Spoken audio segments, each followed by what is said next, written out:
The lake in late spring was a sheet of silver, broken only by the lazy ripple of a fishing boat or the flicker of a duck's wings.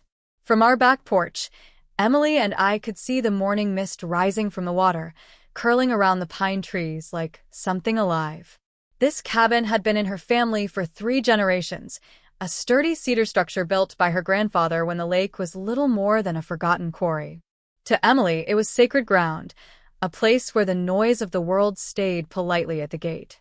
Unfortunately, the gate was guarded by the Lake Hollow Homeowners Association.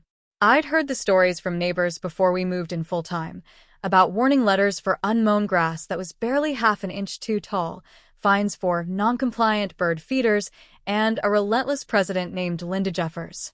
People called her the Hawk for her habit of circling the neighborhood in her golf cart, eyes scanning for violations.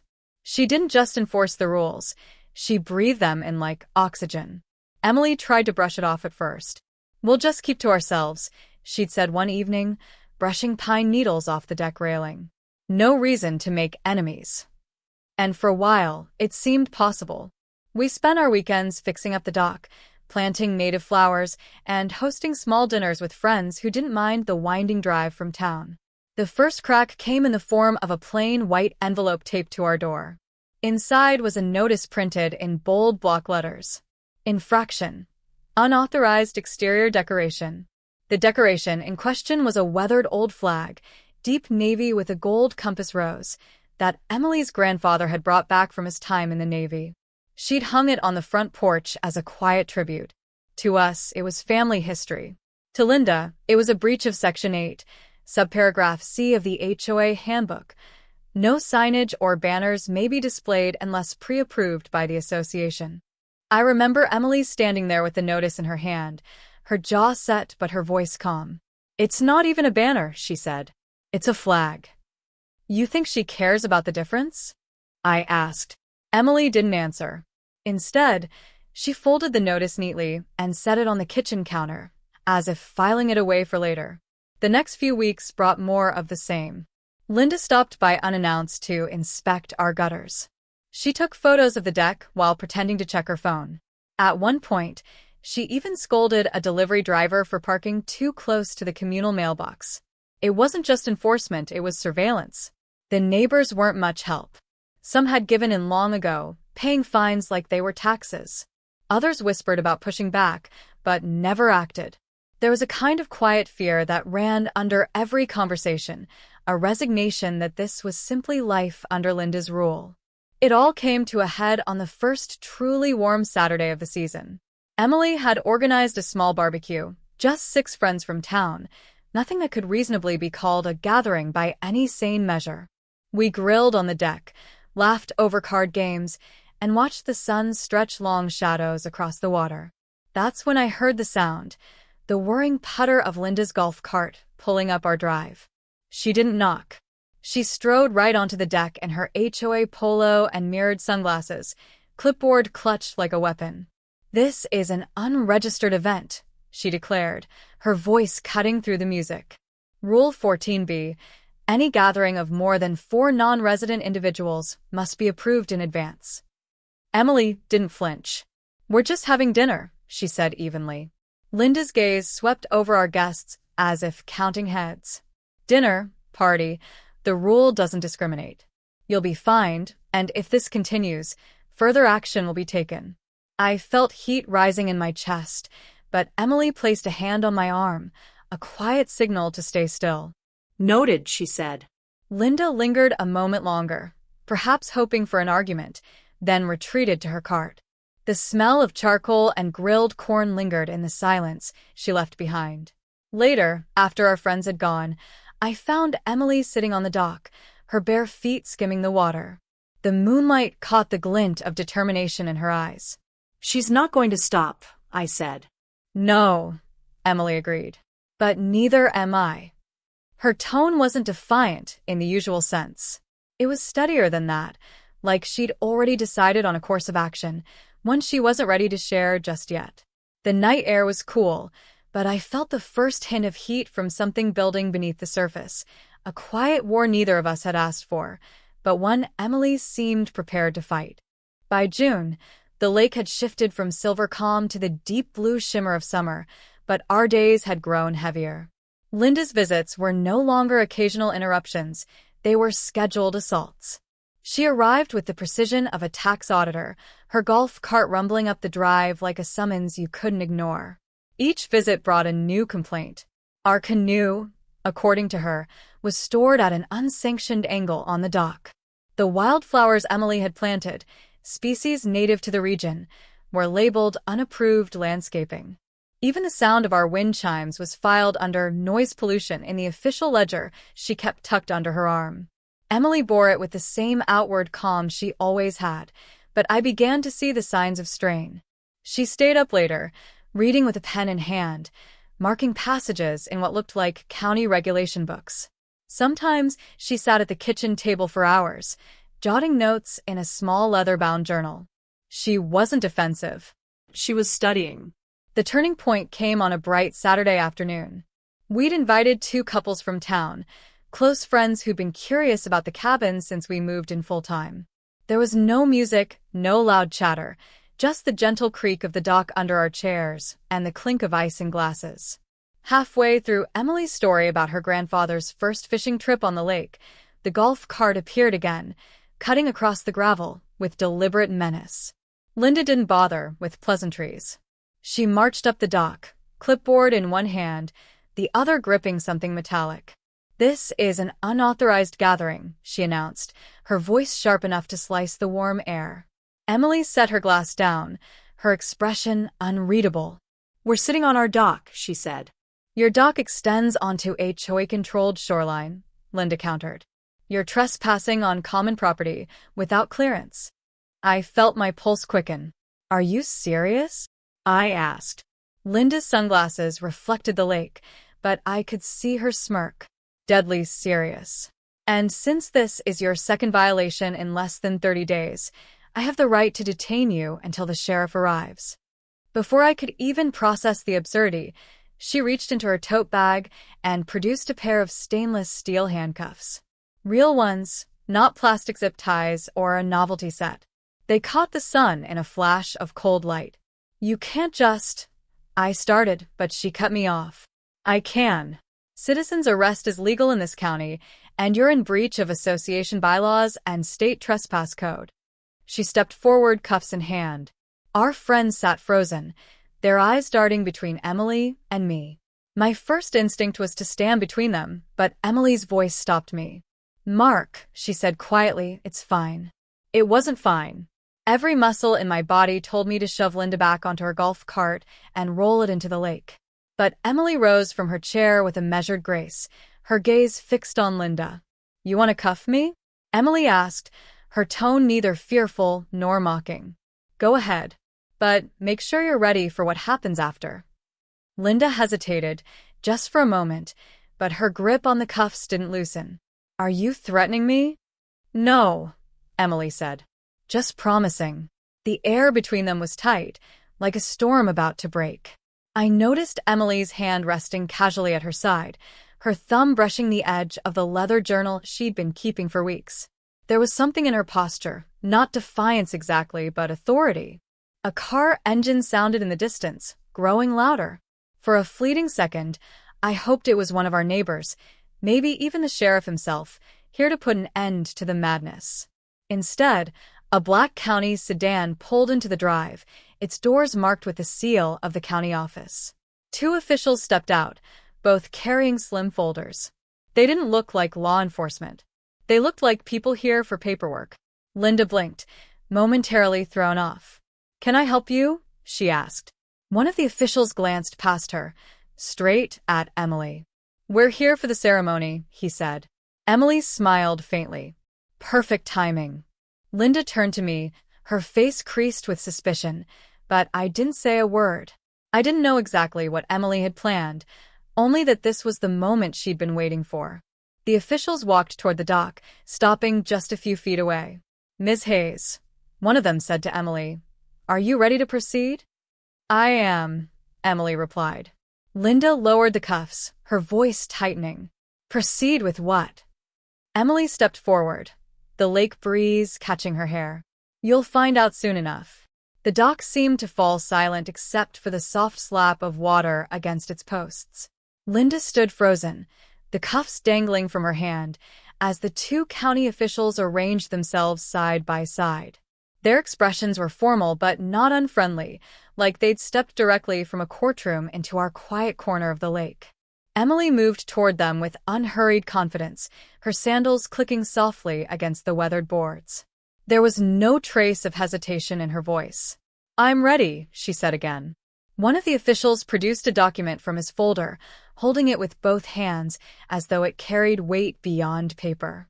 "Emily Hayes," he began, "you have been duly elected to the position of County Commissioner, District 4, and are here today to take the oath of office in accordance with state law." I heard the faint hitch of breath from one of our guests behind me. Linda didn't speak.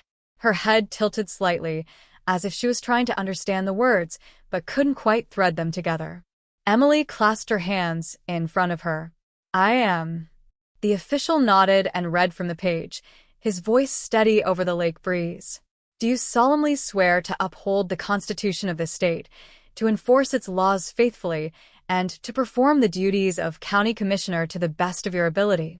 Emily's voice carried, calm and unwavering. "I do." The words hung in the air like the strike of a gavel. The second official stepped forward, offering her a pen to sign the official record. She leaned over the folder, her signature flowing across the page with a fluid motion I'd seen 1,000 times on birthday cards and grocery lists, but now it meant something entirely different. Only then did Emily turn to face Linda. "You should know," she began, her tone even, "that as County Commissioner, I have jurisdiction over zoning regulations, HOA compliance oversight, and property governance in this district." Linda's knuckles whitened around the handcuffs. "That doesn't mean you can."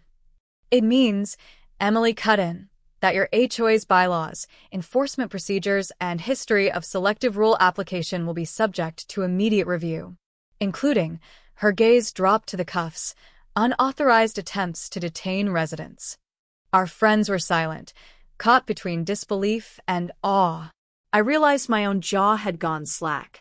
Emily had spent the last month preparing for this moment, reading those regulation books, taking those notes, and she hadn't breathed a word to me. Linda's composure cracked.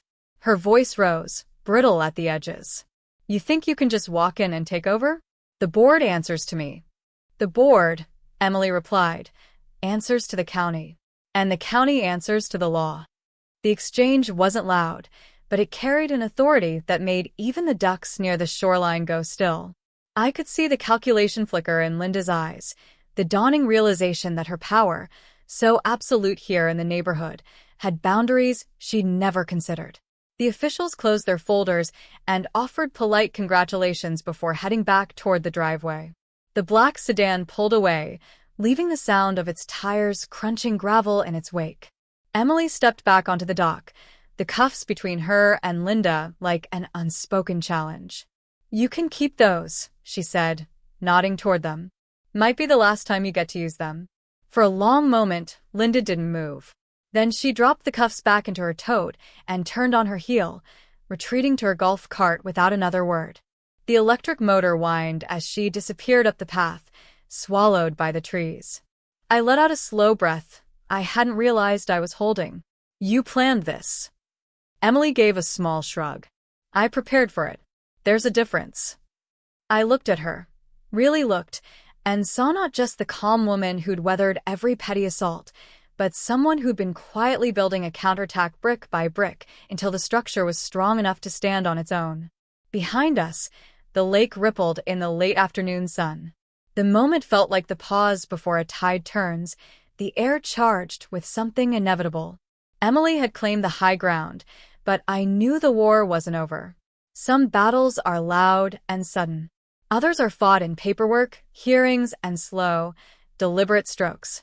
Emily was ready for either. The weeks after Emily's swearing-in felt like the lake itself had paused to watch. Linda's golf cart no longer prowled our driveway, but her absence wasn't surrender. It was calculation. I knew she was waiting for the next HOA meeting, the stage where she'd always commanded obedience. Emily, meanwhile, wasted no time. From the first morning in her office, she began pulling HOA records, meeting minutes, enforcement logs, and financial statements that had never seen the light of day. I watched her at the kitchen table, each binder she opened bringing a deeper crease to her brow. By the time the next HOA meeting rolled around, she had a slim folder tucked under her arm and the unhurried gait of someone walking into a chess match they'd already won. The meeting hall, a converted boathouse, smelled faintly of varnish and damp wood. The folding chairs were filled with residents, some whispering in anticipation, others avoiding eye contact as if afraid to be noticed by either side. At the front, Linda stood behind the podium, her HOA polo crisp, her expression a mask of authority. She opened the meeting with her usual clipped tone. First order of business, fines for recent violations, including the Hayes residence. Emily raised a hand. Point of order, Madam President. The room stilled. Linda's lips pressed into a thin line. This is not a county meeting, Commissioner. You have no standing here.